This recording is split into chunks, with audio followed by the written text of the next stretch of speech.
yakafuka simanye mirundi meka aliawo agamba ayogera byayogera teryamukwata teryamusiba eggwanga lyonna litidde.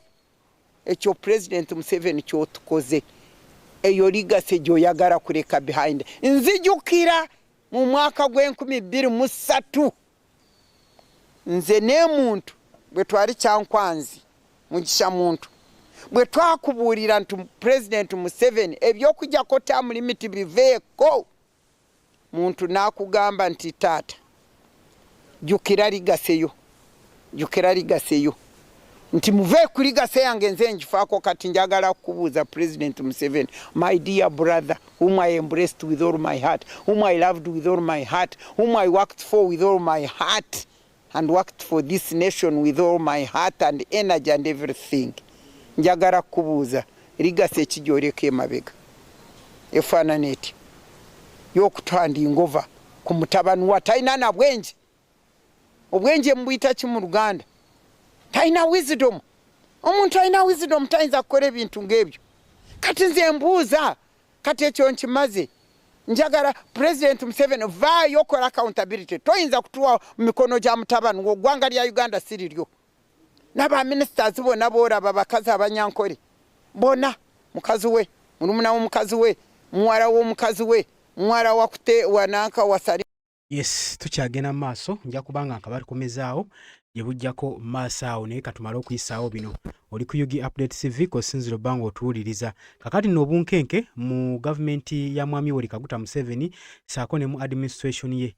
Anti gye buvuddeko emabega, Robert Kyagulanyi Ssentamu yalangirira n'agamba ssaawa yonna agenda kubanga akomawo ku butaka mu ggwanga erya Uganda. Kakati okumakinga matter worse, wuliriza gwe mukwano gwange ali yampuliriza. Lwaki gavumenti ssaawa zino egenda maaso n'okubanga yeeraliikiridde? Lwaki bali mu mbeera ey'okupanikinga? Basobeddwa ewaka ne mu kibira nti bali ku extent nti babuliddwa ne kye bazzaako. Gwe mukwano gwange ampuliriza. Lwaki baba batuuka ku linessa? Kati nno bino byenze okubanga nkuleetera naye nga nkutegeeza nti gwe oli ku Yugi Update TV osinziro bango otuwuliriza gwatana kubanga otwegattako kirya wansi waliwo ekigambo subscribe kikoneko obeere nga otwegattako. Kakati ebyo nga bikyali awo nga tukyalindirira omukulembeze w'ekibiina kya National Unity Platform era Leader of Oppositions mu ggwanga Uganda abeere nga akomawo ng'adda ku butaka ewaabwe ewaka, nga gavumenti ekyasasitira n'ekyo ng'ekyakinoonyeza eddagala engeri gyegenda okipuliventingamu kuba bagezezaako enfunda nnyingi okipuliventinga. Kakati John Donald Trump omukulembeze w'eggwanga erya United States ateekateeka pulaani ez'okusinkana Robert Kyagulanyi Ssentamu okusobola okwogera ku nsonga enteekateeka ez'okukomekkereza dictatorship eri mu ggwanga erya Uganda, okukomekkereza dictatorship rule mu ggwanga erya Uganda. Kitegeeza ki? Bagenda kuteeseganya ku ngeri gye bagenda okukomekkerezaamu Yoweri Kaguta Museveni. Gavumenti gye buvuddeko ekoze buli ekisoboka okulaba ng'efunza Robert Kyagulanyi Ssentamu ng'era bibali beewala bye bino wammanga. Tujjukira mu kalulu akaggwa ka 2026 ennaku z'omwezi 15 mu January. Robert Kyagulanyi Ssentamu yajjanga ennaku z'omwezi 15 okuba akalulu ke ebiseera ebyo era n'atindiga eggendo ng'addayo waka. Wabula engambo ziraga era zitegeeza nti Robert Kyagulanyi Ssentamu baali bamupangidde olukwe lw'omukwata olw'omuteeka ku house arrest nga gavumenti z'enteekateeka z'eyina, era baali bakimanyi bulungi nnyo obutamuwondera nti olwedde mwali mu maka ge, wabula bagenda maaso n'okubeera nga bakuuma lubugo nga lubaale yafuluka dda. Wuliriza gwe mukwano gwange nagambidde oli ku Yugi Update TV kosinzo bango otuwuliriza watana tweyungako kirya wabukkirizi wansi ekigambo subscribe weekiri kikoneko obeere nga otweyungako. Wuliriza, oluvannyuma lw'okubanga bamaze okitegeera nti bakuuma lubugo lubaale yali yafuluka dda, gavumenti yateekawo obwanana n'obwanana bw'ensimbi, yateekawo omutitimbe n'obutitimbe gw'ensimbi basobole okubeera nga bayiga Robert Kyagulanyi Ssentamu yonna gye yali addukidde era ne bagenda mu maaso n'okukwata ab'ebuyinza n'abo ba security guards abaali bamuweereddwa ekitongole ekya Electoral Commission abaali bagenda mu maaso n'okukuuma Robert Kyagulanyi Ssentamu nga bagamba nti bano yali abayiseeko ati ekitegeeza baali ku kkobaano era baali mu pulaani emutolosa. Wakati ng'eggwanga liri ku bunkenke liteereddwako road blocks eza buli kika, Robert Kyagulanyi Ssentamu yayongera maaso n'okwekukuma era nga buli lukya wabula yatwala akaseera akabanga nga talabikako era ne bitambulira nnyo ku social media oba oliawo omukulembeze w'ekibiina kya National Platform yawambibwa yatwalibwa dda mu Kasodizi wabula poliisi n'ebitongole byonna omuli ebya JET, UPDF, CMI byavaayo ne byegaana Robert Kyagulanyi Ssentamu bo tebannamulabako so nga ne mu Kasodiza poliisi taliyo so nga ne mu facilities ez'amagye zonna Bobi Wine yali amyisinga. Kati bannayuganda ne batandika okuba nga beekengera beebuuza omukulembeze w'ekibiina kya National Platform ali luuyiwa, ayinza okuba nga ali luddawa. N'oluvannyuma nga wayise ekiseera Robert Kyagulanyi Ssentamu yajja eggwanga ku bunkenke yavaayo ne yeeyolesa ku kavidiyo akamu ke yali akoze ng'agenda mu maaso n'okusindikira bannayuganda obubaka wabula era buno bwasooka kubuusibwa nga bagamba ono AI lwaki omukulembeze aba awambibwa ate n'amala n'atoloka ng'amaze okuba nga agenda ng'awa submission eri bannayuganda nga bagamba nti yatoloka ku b'okwerinda. Bonna abawagira enkyukakyuka kino ekintu bakisanyukira kubanga bo Robert Kyagulanyi Ssentamu ne baali bamanyidde kukwatibwa eggwanga ligendemu akakyabagano wabeerewo conflicts. N'ekyenyinza okugamba nti nno Robert Kyagulanyi Ssentamu yabala era kino kye yabaza bwe yamala okulaba nga kipali bategese nga protest vote bannayuganda tebakisimbako nnyo ssira era tebaavaayo kulwanirira bululu bwabwe bwali buwambiddwa yamanya ne protest vote tegenda kukola era ng'omugezi mu mbeera eno ky'oba olina okukola okusooka okugendako mbuwaŋŋanguse otanishinge erinnya lya Mwami Yoweri Kaguta Museveni saako ne gavumenti ye n'oluvannyuma osooka okomewo mu buyinza ng'era bwe gutyo bwe gwali mu 1893 Mwami Yoweri Kaguta Museveni oluvannyuma lw'okugenda mu nsiko n'alemererwa olutalo yagenda mu buwaŋŋanguke ng'agenda mu maaso n'okuba ng'asiikingayo fo diplomatic ties nga ye omuntu era n'afuna ab'omukaga bamwegattako ne bamukwata ku bibegaabega ne bajja ne bawamba obuyinza. Kati bwe kityo bwe kyali. Robert Kyagulanyi Ssentamu ye yalumba agenda kutanishinga Mwami Yoweri Kaguta Museveni. Jjukira mu byafaayo by'eggwanga n'aggamba wabanga omuntu yenna anaggyako omukulembeze ono aliko ayina osooka omukyawaganya eri mawanga ag'ebunaayira e Bulaaya. Kyekimu nno ne Robert Kyagulanyi Ssentamu kye yakola asobole okubeera ng'akyayisa erinnya lya Mwami Yoweri Kaguta Museveni n'akabinja ke mu mawanga ag'e agagenda mu maaso n'omufujjirira omuwa obuyambi era ng'agagamba nti mulekerawo okuwa Mwami Yoweri Kaguta Museveni obuyambi ne bayita foreign aids kubanga obuyambi buno bwe baali bagenda mu maaso n'okuba nga bamuwa bwakozesa okuba ng'atutuusa bannayuganda ng'abajeezesa nga bagenda mu maaso n'okubakwata okubawamba okubabuzaawo saako n'okubatta. Era n'alumiriza nnyo amawanga gano ag'ebweru ng'abagamba nti bwe muba nga mugenda mu maaso n'okubeera nga muwagira ensonga yange eno nga mukola ekintu nga kino kitegeeza mubadde basaale nnyo okuwagira dikiteeta era ebikolwa ebigenda mu maaso ku bannayuganda mubivunaanyizibwako kyenkanyi ng'agenda mu maaso n'okugamba bannabyabufuzi mu ggwanga ag'ebunaayira nga Europe, UK, America nga bagamulekerawo okuwa Mwami Yoweri Kaguta Museveni obuyambi kuba ssente ze mumuwa zagenda mu maaso n'okukozesa ngatta bannayuganda ng'abasiba ng'ababuzaawo ng'agamba era singa munaagenda maaso n'okukola ekikola kino ne mutakikomekereza kijja kuba kyeraga lwatu nti mmwe abamu kubafajjirira oba kubasapootinga n'okubaakinga okujeezebwa kwa bannayuganda okugenda mu maaso. Mwami Yoweri Kaguta Museveni nakyemalira kwagenda mu maaso n'okubateekako kakati yasabumitinga ensonga nnyingi nnyo Robert Kyagulanyi Ssentamu ebyo byonna bye yali agezaako ng'okukola kutanishinga na kuttatana kitiibwa ekya Yoweri Kaguta Museveni kibadde bamulowoozesa nti si bwe kiri ng'agezaako balaga nti no kye mwali mulowooza oba kye mulowoozesa si bwe kiri era teyakoma okwo yagenda mu maaso n'okusaba sanctions basanctioninga gavumenti ya Mwami Yoweri Kaguta Museveni abagikubako envumbo era kino baakikola nga kyanoonya tti kutta kitiibwa asobole okuba ng'akomawo mu bukulembeze bw'eggwanga Uganda. Oli ku Yugi Update TV ko sinziro banga otuwuliriza kakati mu kutoloka kino kye bali beewaze mu kusooka nga tebaagala agende maaso nakuba exposinga.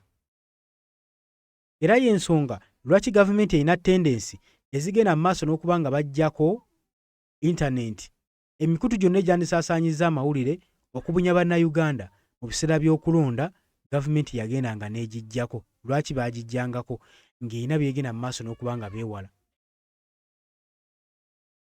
Kakati kino munnayuganda tokikaba wekka, wabula buli kisa gy'atambuzaako ne Mwami Yoweri Kaguta Museveni ng'awangadde naye, bw'otunuulira ebigambo ebibavaamu byongera okulaga obukyayi Mwami Yoweri Kaguta Museveni bw'ayina ku bantu. Era nga bano bagenda, omukyalo ono Miriam Matembe agamba nti ze nali musaale nnyo era munywanyi wa Yoweri Kaguta Museveni eyamuwa advice nga mugamba agende maaso n'okukomekkereza ekyokukwata ku term limits azireke tatataganya ggwanga, kubanga alowooze ku ligase ye ebintu byakoleredde ebbanga eddene ani agenda obbibeereramu, ani agenda obbikuuma.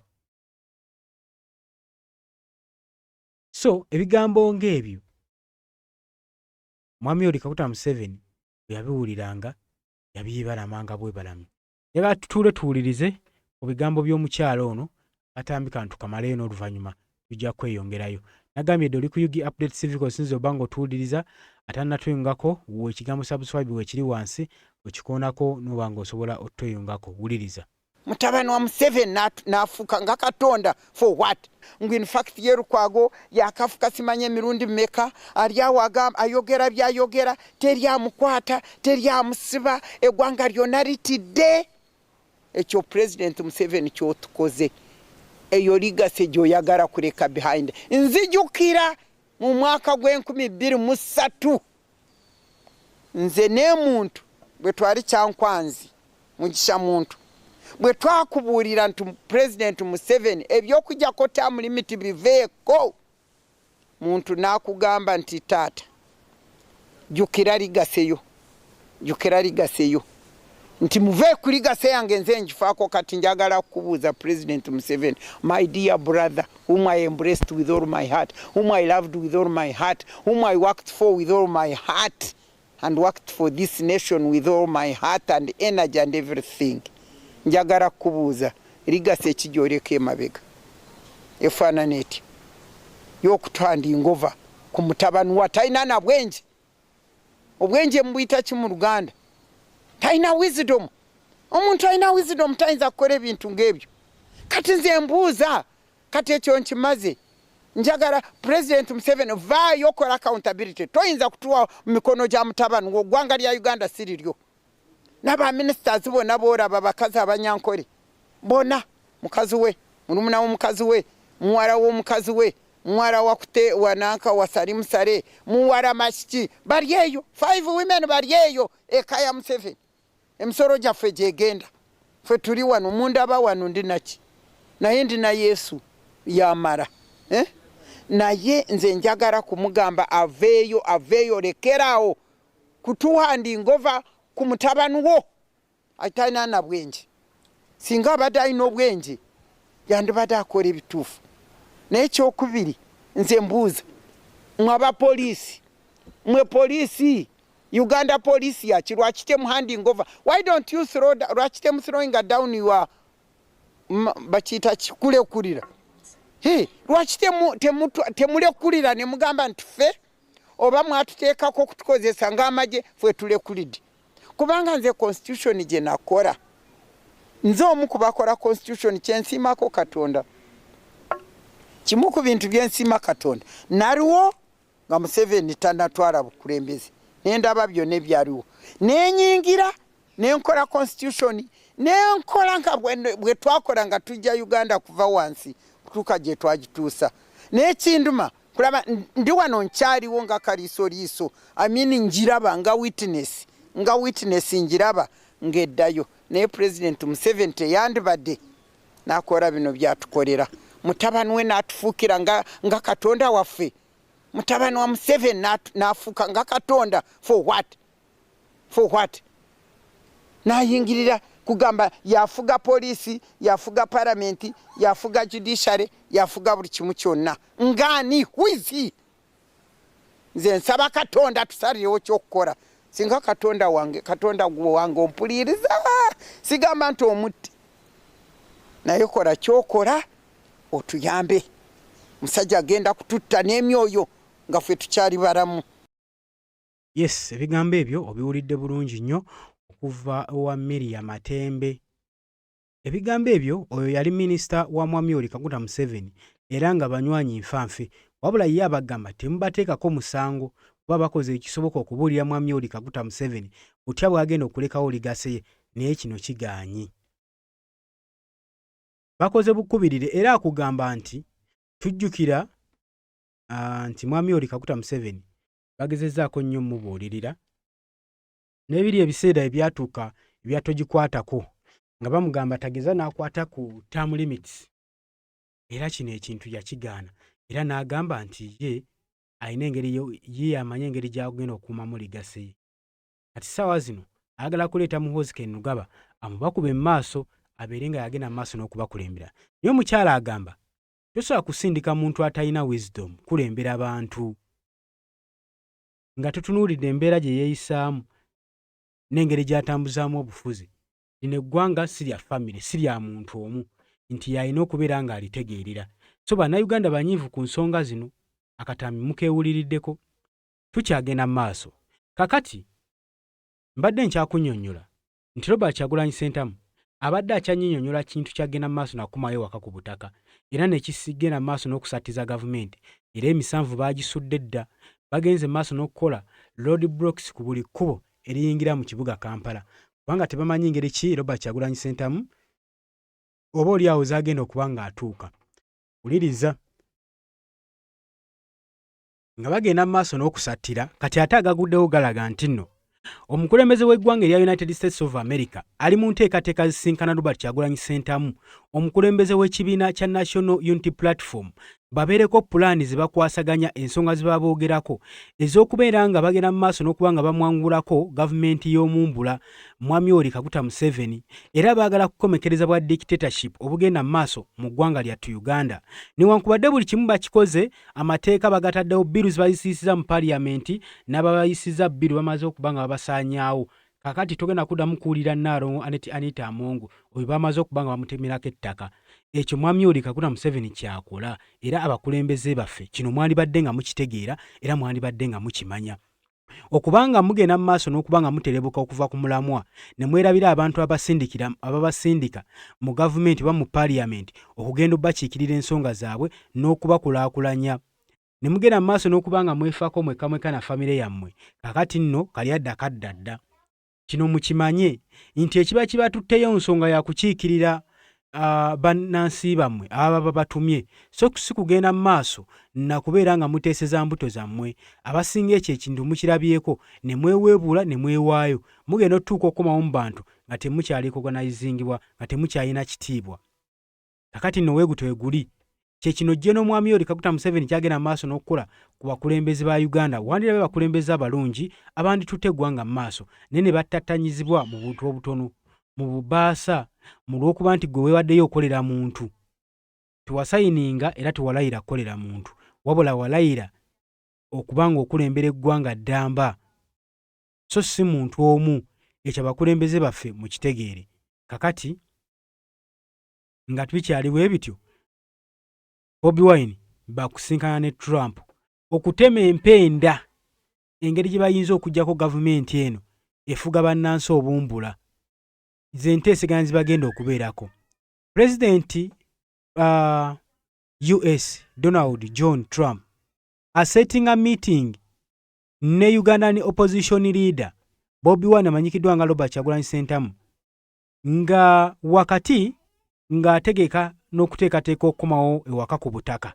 Agambye tugenda nga sikusinkanye tulina ensonga zinyiga tuwayeemu tuteeseganyeemu tulina bye twagala ogenda mu maaso n'okuteekawo ebisobola okujuna munnayuganda asobole okubeera ng'ava mbonna kyemalira obugenda mu maaso.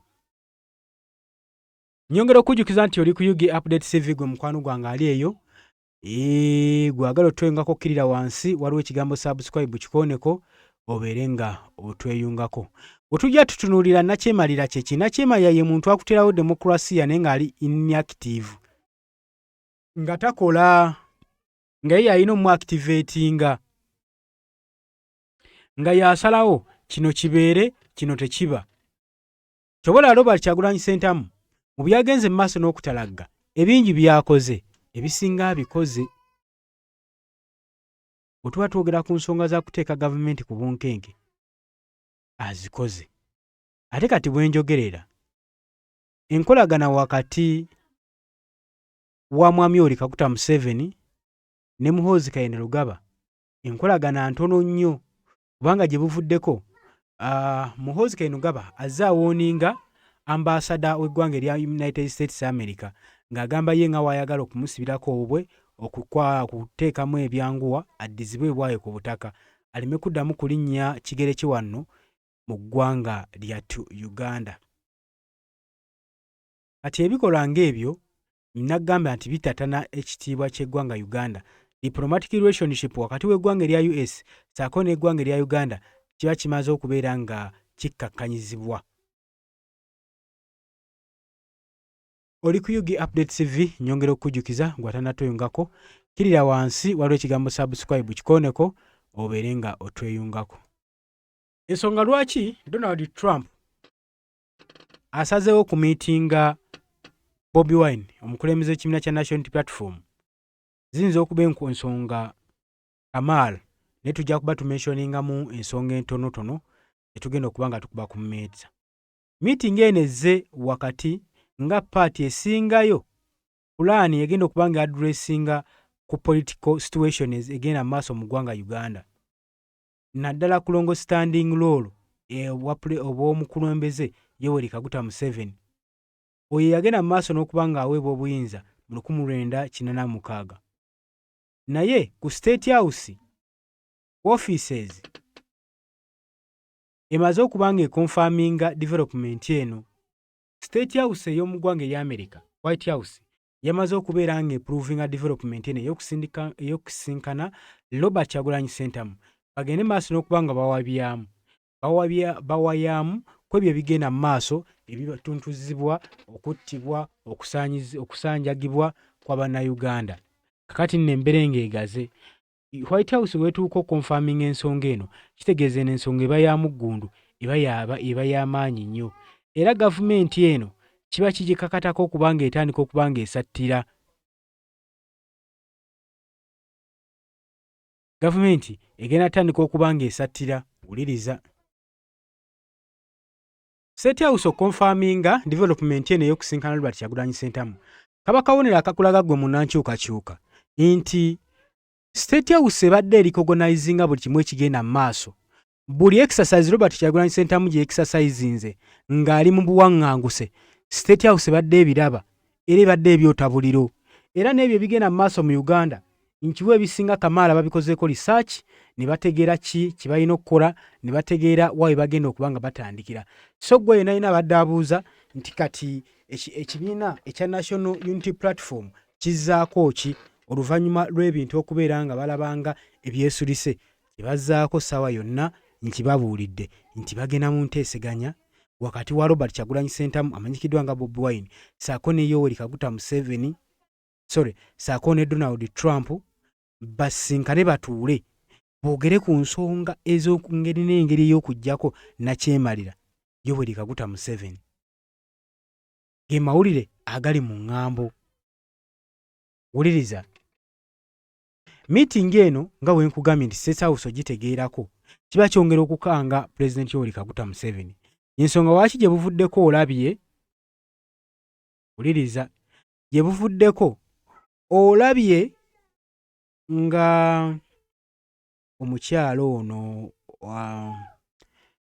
ambasada wa Brasio ambasada w'eggwanga Uganda mu Brasio twawuliddeko akatambi akafulumye ng'agenda mu maaso n'okubeera nga yeemulugunya ng'akubira General Kayindo Otafiire nti bannange ensonga za Bobi Wine muzikutte bulungi eno agenda mu maaso n'ekintu okukitta.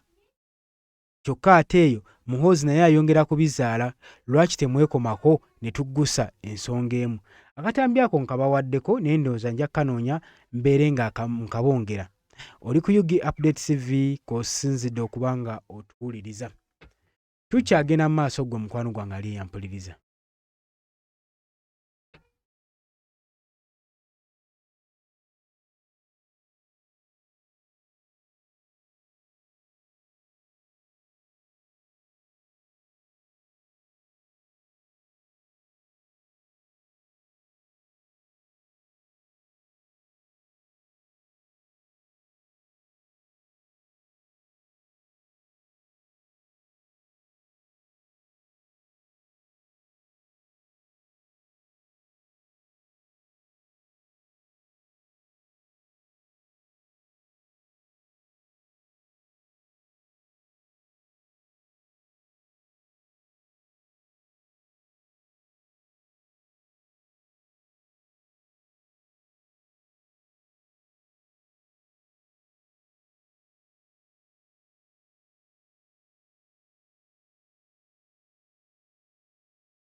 Bobi Wine ono ebimwewuunyisaako bingi. Yali musician omuyimbi nakinku yasalawo okusuula amasanyu amasaali byonna byonna bye yali alina okusalawo okujja mu byobufuzi.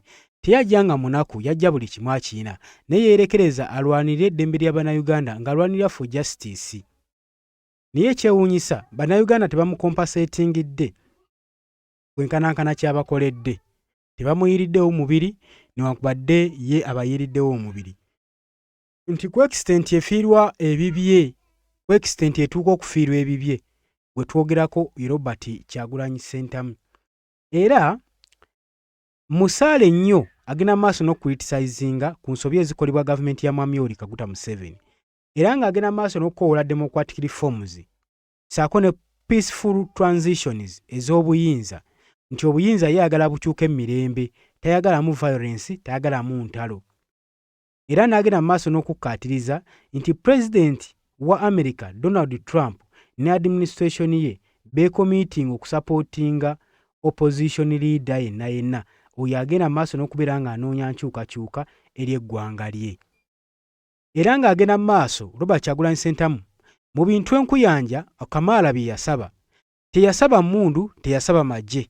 Tujjukira bulungi nnyo Robert Kyagulanyi Ssentamu ono mu bintu byonna bye yasaba bagende maaso n'okuba envumbo n'okusanctioninga gavumenti ya Mwami Yoweri Kaguta Museveni ne administration ye yonna bagende maaso n'okuba nga babaliisa akakanja. Gwali guli gutyo nga yakava sabumitingayo mu European Parliament Robert Kyagulanyi Ssentamu. Tujjukire bulungi nnyo ebiseera ebyo. Twagenda okulaba Muhoozi Kainerugaba nga naye abizaala nga yongera obbizaalira Mwami Yoweri Kaguta Museveni. Ebiseera ebyo tubijjukira bulungi nnyo. Mu statement ze yakola ng'agezaako okukangakanga Robert Kyagulanyi Ssentamu, ng'agezaako okuba ng'agula obuganzi, ng'ayagala kulaga ku bannayuganda nti naye waali newankubadde Bobi Wine agenze maaso n'okubalabisa mu European Parliament nti eyo tebibalya era akyasobola okuboggolako. Mu bye yagenda maaso n'okukola yakyaba akalimu obuwuka. Bwe yakola ensobi n'agenda awooninga eggwanga oba embase y'eggwanga erya Amerika. Mu kubulawo kwa Robert Kyagulanyi Ssentamu ng'ennaku z'omwezi 17-16 awo ng'okulonda kwakaggwa, kwalimu obuvuyo bungi nnyo nga gavumenti egenda maaso n'okutankana ng'egamba nti naye baani abali emabega w'ekikolwa kino eky'okubuzaawo Robert Kyagulanyi Ssentamu, nga muli tebakikkiriza era tebayinza na kikakasa nti Robert Kyagulanyi Ssentamu yababuzeeko bo nga bo. Nga bagamba talina bukugu bumala, talina experience tekimala kusobola kulaba nga atoloka kuba byakwerinda. Era Muhoozi Kainerugaba yamala obbiwulira ebyo oba ebyamala omugwa mu matu n'akwatirawo akasimu n'ayolekera ku kibanja kye ekya X kye tumanyi ng'ekya Twitter, n'agenda mu maaso n'okuteekayo obubaka obukangakanga embasi y'eggwanga erya Amerika. Era ng'agenda mu maaso n'okuwandikira ambasada w'eggwanga erya Amerika mu Uganda William Pope ng'amugamba nti mwabadde mulowooza nti tetubategeere nti mwe abali emabega w'okubuzaawo Robert Kyagulanyi Ssentamu. Era n'agamba nti nno era olw'ensonga nti twabitegedde tugenda kusalako kibayita diplomatic ties zonna ze tubadde tuyina n'eggwanga erya Amerika. Mu kyo nga teyategeeza ki nti enkolagana yonna ebadde egenda maaso wakati w'eggwanga erya Uganda n'eggwanga erya Amerika bagenda kubanga bagisazaamu. Amerika obuyambi bonna bwe baddewa eggwanga erya Uganda okugeza nga security ties, omuli ebyenfuna, ebyenkulaakulana, buli kimu twala tugende nti bagenda kubeera nga babisazaamu basobole okubeera nga Muhoozi Kainerugaba ali satisfied n'ensonga y'okubanga bagenda kwesalako n'eggwanga erya Amerika. Wuliriza ng'amaze okubanga Muhoozi Kainerugaba mu statement z'akola bino nno Muhoozi abikola tweets zino azitweetinga naye nga kye tuyise gavumenti abali mu buyinza ensonga zino baziraba. Nagamba zino tweets si tweets za bulijjo, ekyo njagala okitegeere. Mmwe abazitwala ng'eza bulijjo n'eziteeka eddibu ddene ku ggwanga erya Uganda. Zino tweets zigenda mu maaso n'okuttattana kye bayita diplomatic ties wakati wa Uganda n'amawanga amalala. Enkolagana yaago tesigala kye kimu kubanga atweetinga bino high ranking officer mulamba Chief of Defence Force. Omanyi kye kitegeeza okubeera ng'oli Chief of Defence Force? Kitegeeza oyina high commands, oyina decision makings z'osobola okukola mu ggwanga. Kati bino tiyakoma bigamba ambasada yekka, wabula n'abyokereza n'eggwanga nga erya Germany, aba European Union. Kakati America yamala obbiwulira ebyo nemugamba nti nno wakulosinze red line. Tujjukira wuliriza kakati nno Muhoozi yajja atwitinga naye nga jjukira eggwanga erya America lyali kyamuwadde obudde nga tebagenda mu maaso n'okubeera nga bamuddamu, naye ku luno ba breakinga silent. Tujjukira bulungi nnyo oluvannyuma lw'okumala okutwitinga, tujjukira Senator Jim Risch bwe yavaayo n'agenda mu maaso n'okubreakinga silent ku byali byogeddwa ku mukutu ogwa Twitter nga byogeddwa Muhoozi Kainerugaba, n'amugamba nti nno omutabani luno wakulosinze red line, walinnye gye gava.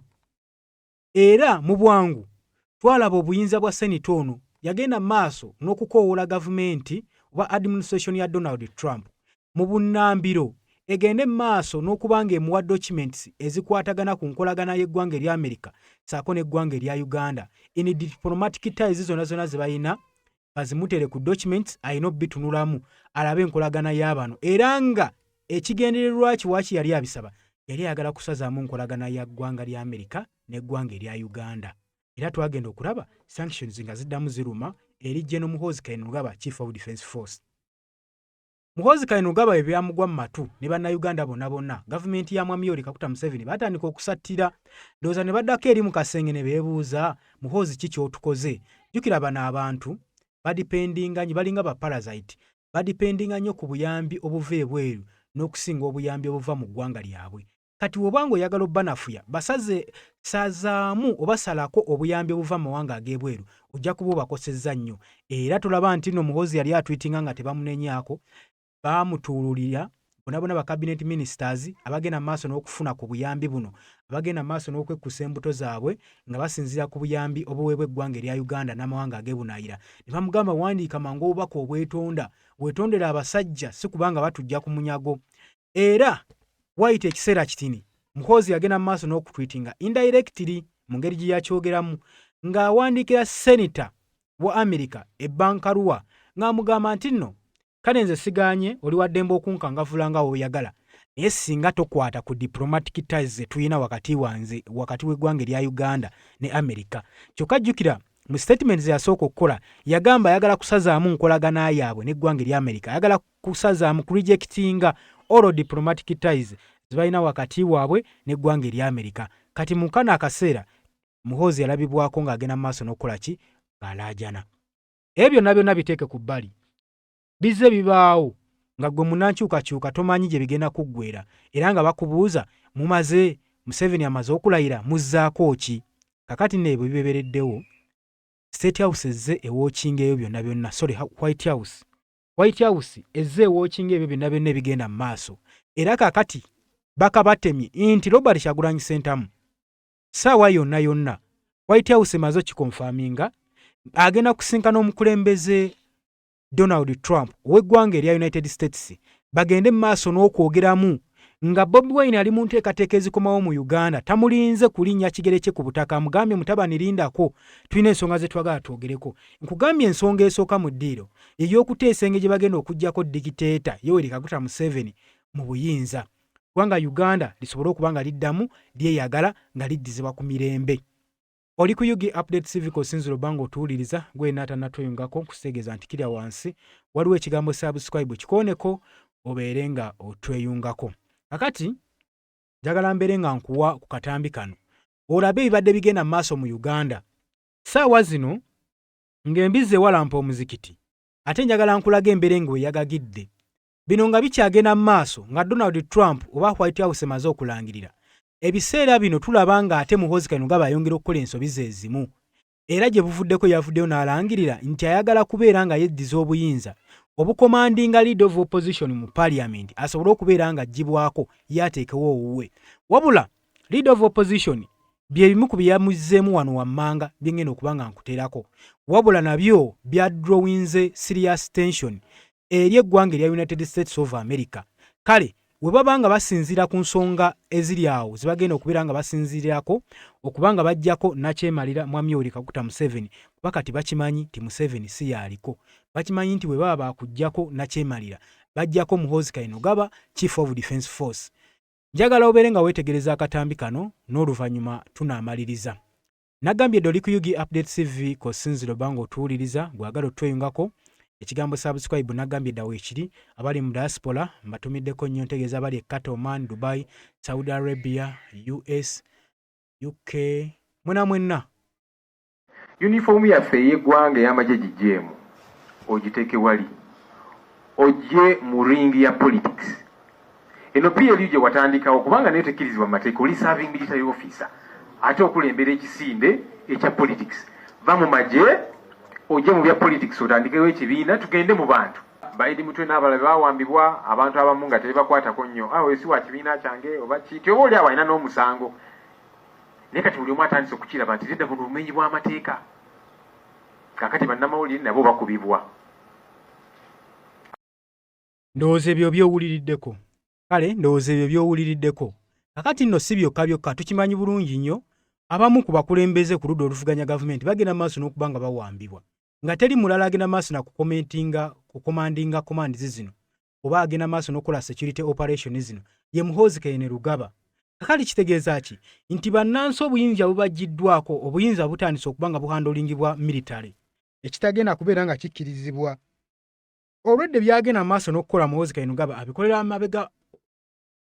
abikolera wansi wa bumenyi bw'amateeka. Kubanga otunuulira constitution erya UPDF Amendments Act tewamwaganya munnamagye yenna ng'akyali mu uniform ng'akyasavinga mu magye kuyingirira byabufuzi mu Uganda. Kubanga bamurigadinga okuba ng'omuntu ali nyuto ng'alina kubeera ng'alwanirira ebintu by'abannansi saako ne gavumenti at large byonna nga byonna side azisavinga kyenkanyi.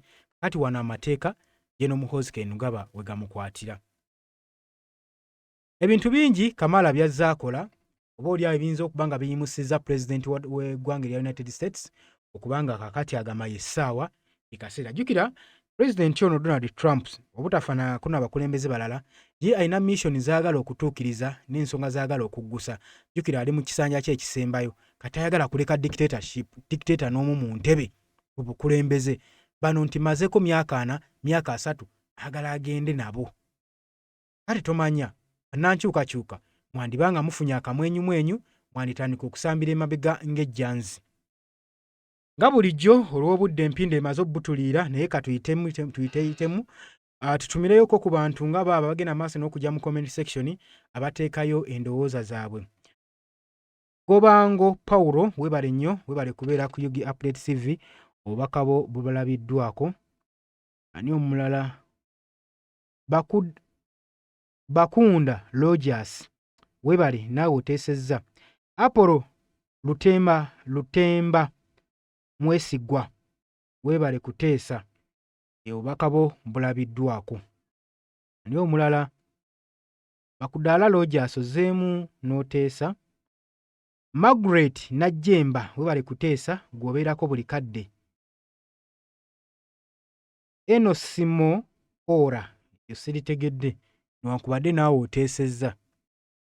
Eseeyo abalala nga baabo n'oluvannyuma tubeere nga tuwunzika olunaku olwaleero.